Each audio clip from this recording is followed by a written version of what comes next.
নমস্কার বন্ধুরা, আজ আমরা দেখাবো খুব সহজ করে ইলিশ ভাপা রান্না করা।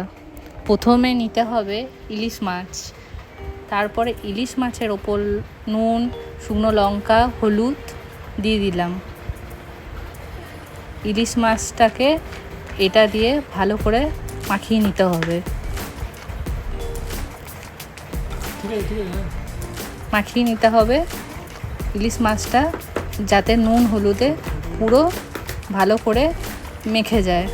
তারপর টক দই, সর্ষে বাটা, পোস্ত বাটা, কাঁচা লঙ্কা আর কাঁচা সর্ষের তেল। প্রথমে আমি পোস্ত বাটা দিলাম মাছগুলোর ওপরে।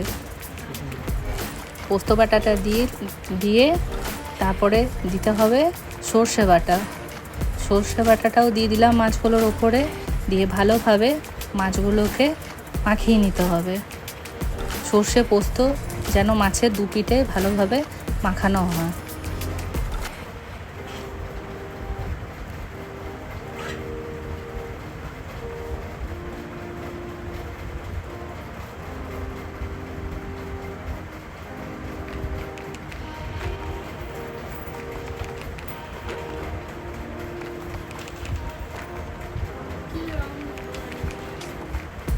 মাখানোর পর ওপর থেকে টক দই দিয়ে দেওয়া হলো।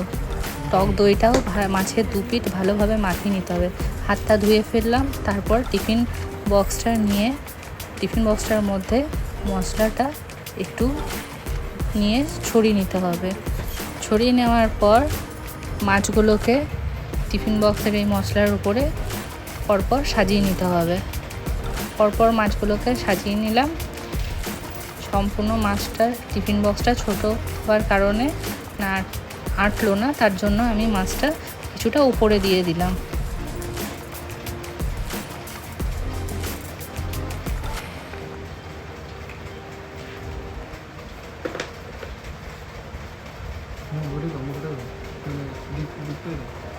সম্পূর্ণ মাছগুলো দিয়ে দেওয়ার পর, মশলাটা দিয়ে দেওয়ার পর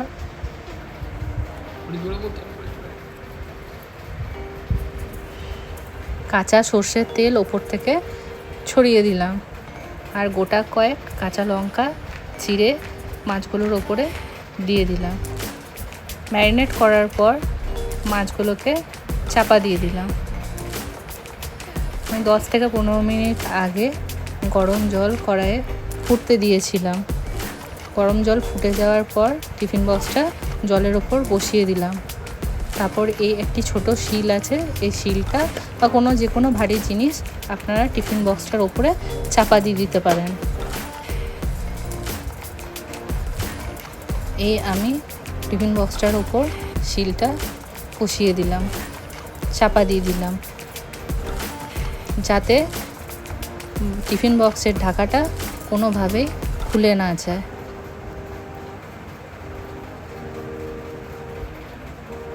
এরকমভাবে চাপা দিয়ে মিনিমাম 15 থেকে 20 মিনিট জলে মাছটাকে ভাপিয়ে নিতে হবে।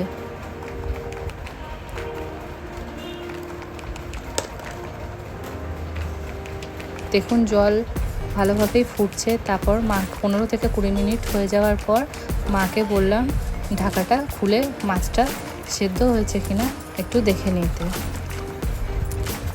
ঢাকাটা খোলার পর মাছটা দেখতে ঠিক এরকম হয়েছে, তো মাছটা প্লেটে তুলে নিলাম। তুলে নেওয়ার পর দেখা যাচ্ছে মাছটা ভালোভাবে সেদ্ধ হয়ে গেছে, রান্না হয়ে গেছে। এই প্লেটের মধ্যে ভালোভাবে মাছটাকে সাজিয়ে নিলাম। তাহলে আজকে দুপুরে গরম ভাতের সঙ্গে ইলিশ মাছ ভাপা কাঁচা লঙ্কা, নুন, লেবু দিয়ে দারুণ জমে যাবে।